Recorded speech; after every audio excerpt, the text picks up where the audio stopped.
안녕하십니까 시청자 여러분. 대한민국의 모든 이슈를 가장 빠르고 깊이 있게 파헤치는 이슈마스터입니다. 우리가 잠시 한눈을 판 사이 국민을 위해 일해야 할 국회가 또다시 고성과 막말로 얼룩졌습니다. 서로를 향한 날 선 비난이 오가다 못해 급기야 국회 역사상 보기 드문 퇴장 명령까지 내려졌습니다. 특히 추 위원장의 입에서 나온 오빠라는 한마디가 대한민국 정치판에 거대한 파장을 일으키고 있습니다. 대체 국회 법제사법위원회에서는 무슨 일이 있었던 걸까요? 우리가 놓치고 있던 뉴스, 그 뒤에 숨겨진 충격적인 진실이 오늘 밝혀집니다. 끝까지 채널 고정해 주십시오. 먼저 국회 법사위 입법청문회 현장의 목소리를 들어보시죠. 국회법 제148조 회의 진행 방해 물건 등의 반입 금지 조항에 의거해서 다시 한번 노트북 앞에 개첩한 부적절한 유인물을 철거해 주시기를 바랍니다. 2차 경고입니다. 2차 경고에 응하지 않았으므로 회의의 질서 유지권을 발동합니다. 국회법 제145조에 따라 위원장의 조치에 따르지 아니한 의원에 대해서는 의장이나 위원장은 당일 회의에서 해당 의원에 대한 발언을 금지하거나 퇴장시킬 수 있다라고 규정되어 있습니다. 퇴장해 주시기 바랍니다. 송석준 의원님, 조배숙 의원님, 나경원 의원님 퇴장해 주시기 바랍니다.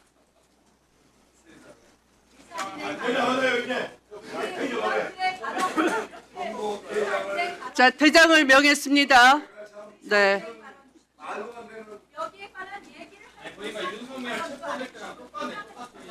오늘 청문회는 검찰청을 폐지하고 수사권과 기소권을 분리하며 공소청 및 중대범죄수사청 설치하는 내용의 검찰개혁 관련 법안을 심사함에 있어 관봉권 띠지 유실 및 은폐 사건 등을 조사하여 검찰개혁 입법에 대한 필요성을 확인하기 위한 것입니다.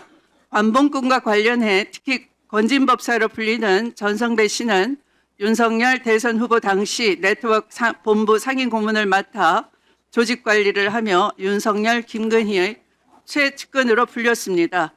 특히나 얼마 전 구속된 권성동 등 통일교로부터 거액을 수수한 또 다른 인물로 지목되기도 했습니다. 이처럼 전성배의 수사 과정에서 압수된 관봉권은 누구로부터 시작되어 받게 됐는지가 매우 중요한 수사 사항이며 관봉권 띠지 비닐을 훼손하고 증거인멸했다는 것은 중대한 범죄를 저지른 것이 됩니다. 오늘 청문회를 통해서 관봉권과 관련한 진실을 낱낱이 밝히고 향후 증여자를 찾는 데 수사를 집중해 주시기를 촉구합니다. 그러면 의사일정에 들어가겠습니다. 의사일정 제1항 검찰개혁 입법 청문회를 상정합니다. 청문회를 실시하기에 앞서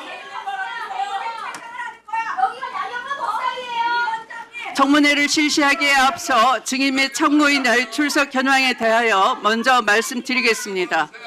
우리 위원회는 지난 9월 10일과 16일 의결로서 오늘 개최되는 청문회에 증인 24인과 참고인 5인에 대한 출석을 요구하였으나 현재 증인 16인과 참고인 5인이 출석하였습니다. 불출석 증인 8인 중 3인은 불출석 사유서를 제출하였으나 나머지 5인은 불출석 사유서를 제출하지 않았습니다. 불출석 증인 등에 대하여는 추후 그 사유의 정당성을 판단하여 고발 등의 법적 조치를 취할 것임을 말씀드립니다. 그러면 오늘 청문회에 출석하신 증인 및 참고인을 소개해 드리겠습니다. 소개받으신 증인 및 참고인께서는 잠시 자리에서 일어나셔서 인사하신 후 앉아주시기 바랍니다.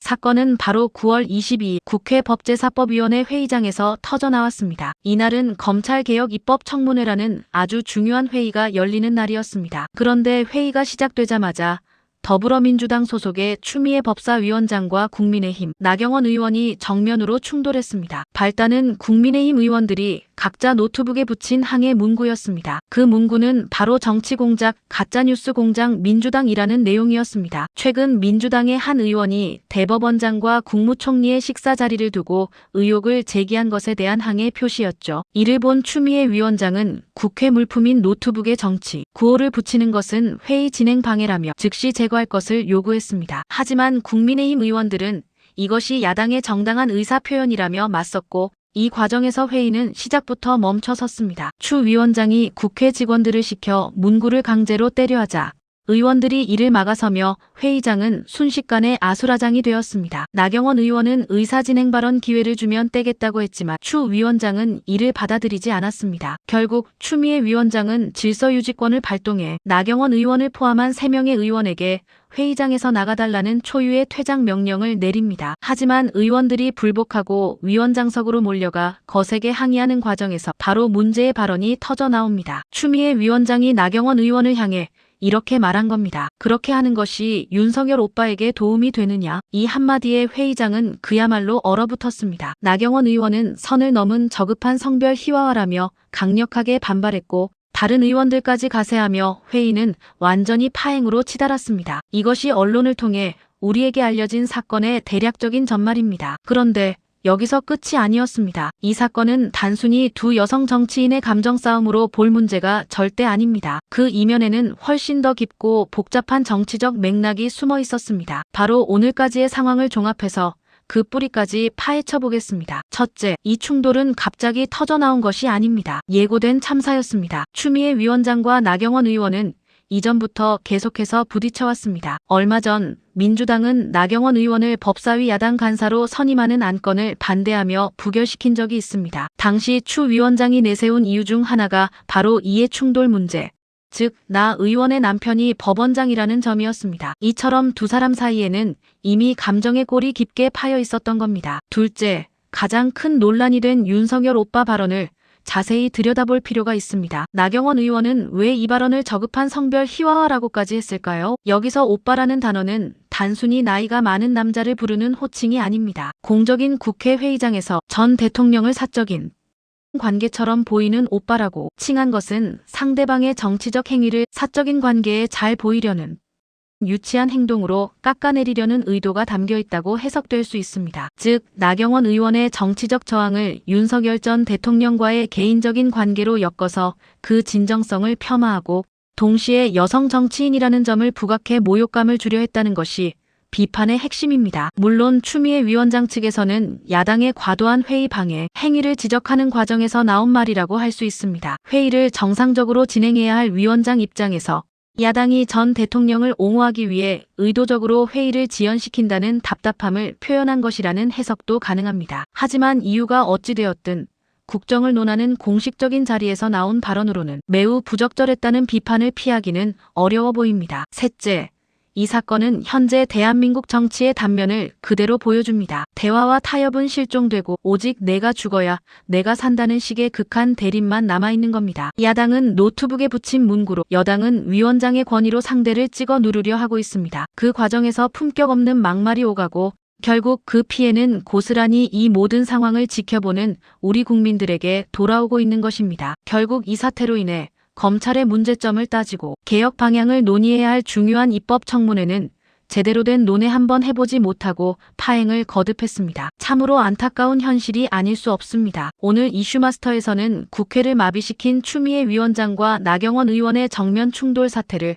심층적으로 다뤄봤습니다. 사건의 발단이 된 노트북 항해 문구부터 회의장 퇴장 명령, 그리고 결국 모든 논란에 불을 붙인 윤석열 오빠 발언까지, 이 모든 것은 단순히 두 사람의 갈등이 아니라 우리 정치권의 만연한 불신과 적대감이 빚어낸 비극이라고 할 수 있습니다. 국민들은 정치인들이 서로 존중하며 나라의 미래를 위해 머리를 맞대고 고민하는 모습을 보고 싶어 합니다. 언제까지 이런 소모적인 싸움을 지켜봐야만 하는 걸까요? 시청자 여러분은 이 사건의 미래를 어떻게 보시나요? 과연 누구의 잘못이 더 크다고 생각하십니까? 댓글로 여러분의 소중한 의견을 남겨주세요. 여러분의 지혜가 우리 정치를 바꿀 수 있습니다. 오늘 내용이 유익하셨다면 구독과 좋아요 꼭 눌러주시길 부탁드립니다. 저는 더욱 날카로운 분석으로 다시 돌아오겠습니다. 지금까지 이슈마스터였습니다. 감사합니다.